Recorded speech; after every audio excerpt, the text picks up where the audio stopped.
సంఘం నివాసం వచ్చేసి సనత్ నగర్ నాది, షాప్ వచ్చి మోతీనగర్ లో.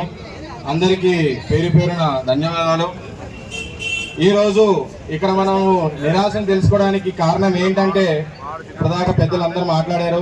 అదే మన కులవృత్తి మనకు కావాలని చెప్పి ప్రతి ఒక్క నాయ బ్రాహ్మణుడు కొట్లాడుతున్నారు, చాలా విధాలుగా ఇబ్బందులు పడుతున్నారు. మనము ఇందిరాబాద్ దగ్గరికి వచ్చే ధర్నా చేయాల్సిన అవసరం ఉంది. కాకపోతే మీరు కూడా మీ ఇంటి దగ్గర నుంచి కూడా ధర్నా చేయొచ్చు అన్న. మన షాప్కి వచ్చిన ప్రతి ఒక్కరికి కూడా మన కులం గురించి చెప్పండి, మనం పడుతున్న బాధల గురించి చెప్పండి. వారానికి ఒకసారి ప్రెస్ మీట్ పెట్టి మీరే మన గవర్నమెంట్ తెలిసే విధంగా చేయండి. దానివల్ల రాబోయే కాలంలో మనకి మంచి రోజులు వస్తాయని చెప్పి మనస్ఫూర్తిగా కోరుకుంటున్నాను. అదేవిధంగా ఇప్పుడు మనకి జీవో రాకపోతే తర్వాత జరిగేది ఉద్యమమే. ఆ ఉద్యమం కోసం నేను నా స్నేహితులు ఒక జెండానైతే తయారు చేసుకున్నాం. ఆ జెండా ఏంటంటే ప్రతి పేదవాళ్ళకి కూడా ఉన్న ఇబ్బంది నుంచి బయటపడేసిన జెండా, ఎంతో మంది భూములు పోగొట్టుకున్నప్పుడు కాపాడిన జెండా. అదే జెండాని కూడా మనం ఎంచుకోవాలి, అదే జెండాతోటి మనం పోరాటం చేయాలి, మన కులాన్ని మనం దక్కించుకోవాలి.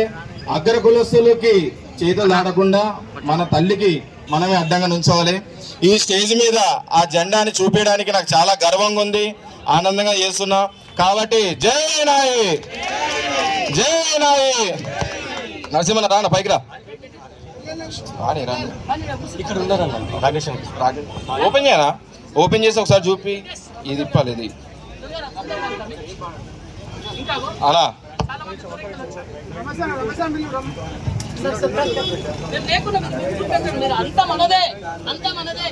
అన్నా ఒక్క నిమిషం ఏమనుకోకండి, ఒక్క 2 నిమిషాలు అన్న ప్లీజ్. చాలా మంది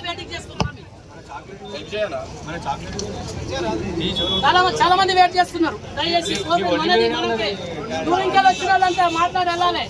32 జిల్లాల నుంచి వచ్చిన మా బాంధవులంతా మన సిటీ వాళ్ళకి తర్వాత మాట్లాడండి. జై రాయి, జై రాయి, జై రాయి, జై రాయి.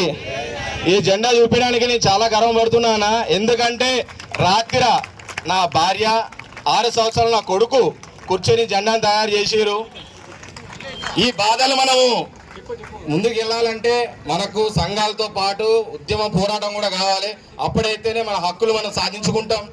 దీన్ని అన్నిదా భావించకుండా దీన్ని మంచితరంగా తీసుకోండి.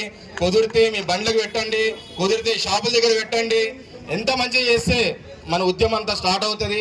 ఇంకా తగిన మనము వాళ్ళు వచ్చి న్యాయం చేస్తారో వీళ్ళు వచ్చి న్యాయం చేస్తారు కాదు, నీకు నువ్వే న్యాయం చేసుకోవాలి. నీకు నువ్వే న్యాయం చేసుకున్నప్పుడే అందరూ బాగుపడతారు. ఇది ఎవరితో కాదు, మన కుల వృత్తి. కాబట్టి కంపల్సరీగా మీరు పాటిస్తారని చెప్పి కోరుకుంటూ జై నాయి, జై జై నాయి.